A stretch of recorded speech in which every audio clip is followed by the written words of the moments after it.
හයි කොහොමද ඔයාලට Marie biscuit pudding එකක් හදලා බලමුද? හරිම ලේසි ක්‍රමයකට මම ඔයාලට කියලා දෙන්නම්. රසම රස ලේසිම ලේසි ඩෙසර්ට් එකක් හදන විදිය. ඇත්තටම හරිම රසයි. විනාඩි 10කින් විතර ඉතාම අඩු කාලයකින් ඔයාලට මේ ඩෙසර්ට් එක හදා ගන්න පුළුවන්. ඉතින් අපි බලමු මේකට අවශ්‍ය අමුද්‍රව්‍ය මොනවද කියලා.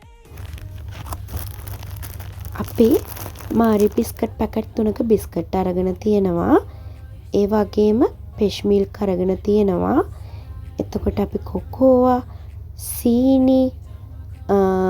සීනියට කපාගත් කජු, ඒ වගේම බවුල් එකක් වගේම මම බටර් උත් අරගෙන තියෙනවා. ඔයාලට කොකෝවා පවුඩර් නැත්නම් මයිලෝ චොක්ලට් උනත් ගන්න පුළුවන්. හරි අපි බලමු දැන් හදන විදිය. ඉස්සෙල්ලා අපි භාජනයකට කොකෝවා පවුඩර් සහ කිරි මිශ්‍ර කරලා හොඳට මිශ්‍ර කරගන්න ඕනි. ඒකටම අපි බිස්කට් 8ක විතර ප්‍රමාණයක් 8ක් 10ක් විතර ප්‍රමාණයක් කෑලි වලට කඩලා අපි එකතු කරගමු. මේ ආකාරයට අපි බිස්කට් එකතු කරගෙන හොඳ උකු මිශ්‍රණයක් හදා ගන්න ඕනේ. මතක තියාගන්න මේක අපි ලිපේ තියෙනකොට ගෑස් එකේ දැල්ල ඉතාම අඩු ප්‍රමාණයකින් තියන්න. මොකද ඉතාම ඉක්මනින් මේකේ අඩිය අල්ලන නිසා නොනවත්වා මේක කවරම් කරන්න.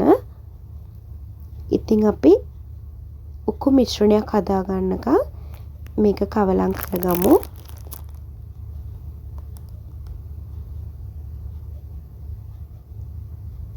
එකට අපි සීනිත් එකතු කරගන්න ඕනි. ඉතින් මම ආයෙම බිස්කට් කෑලි ටිකක් එකතු කරගෙන මේක කවලම් කරගන්නවා. මේ වගේ උකු මිශ්‍රණයක් තමයි අපිට හදා ගන්න ඕනි. හරි අපි දැන් මේක ලිපෙන් ඉවත් කරගමු.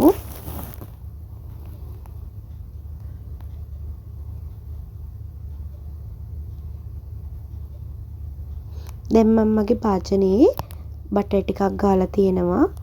ඊට පස්සේ අපි හිමීට බිස්කට් එකින් එක කිරිවර මිශ්‍ර කරලා අපි හදාගමු අපේ බිස්කට් පුඩින් එක.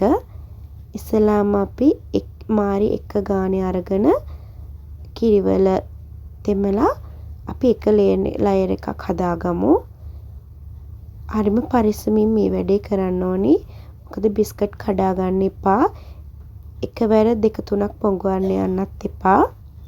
ඊටාම පරිස්සමින් මේ විදියට අපේ බිස්කට් පුඩින් එකේ පළවෙනි ලේයර් එක අපි හදාගත්තා. ඊට පස්සේ අපි හදාගත්ත අපේ චොක්ලට් ටික අපි දාගමු.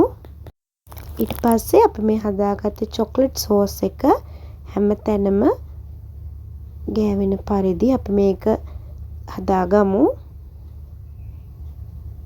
ඔයාලා ගන්න බෝල් එක අනුව තමයි ඔයාලා හදාගන්න ලේයර් ප්‍රමාණය අඩු වැඩි වෙන්නේ. ඉතින් මේ විදිහට අපි තව ලේයර් එකක් හදාගමු.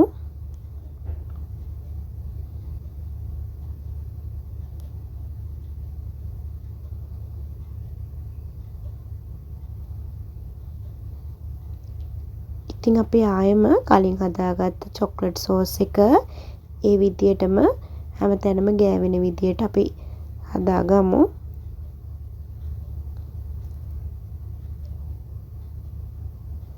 ඊට පස්සේ අපි මේකට කජු එකතු කරගන්නවා. අවශ්‍යම නැහැ.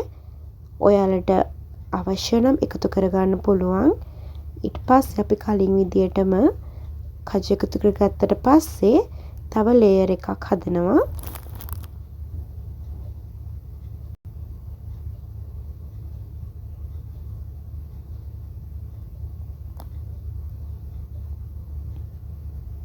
මතක තියාගන්න අවසාන ලේයර් එකේ චොක්ලට් සෝස් එක අපි වැඩිපුර දානවා නම් හොඳයි. ඉතින් අපි අපේ චොක්ලට් ලේයර් ටික හදාගෙන ඉවරයි. දැන් අපි පුඩින් එකේ අවසානට අපි කජු ටිකක් ඇඩ් කරනවා.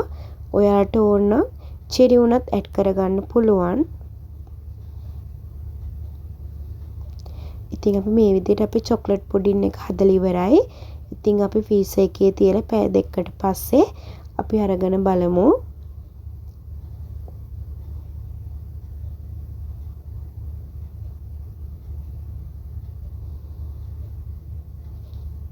ඉතින් මේ පැය දෙකකට පස්සේ ඇත්තටම හරිම රසයි. ඔයාලත් හදලා කාලා බලන්න. ඉතාම පහසු චොක්ලට් පුඩින් එකක්. අපිට කිසිම මහන්සියක් නැහැ මේක හදාගන්න. ඉතාම ඉක්මනින් අපිට හදාගන්න පුළුවන්.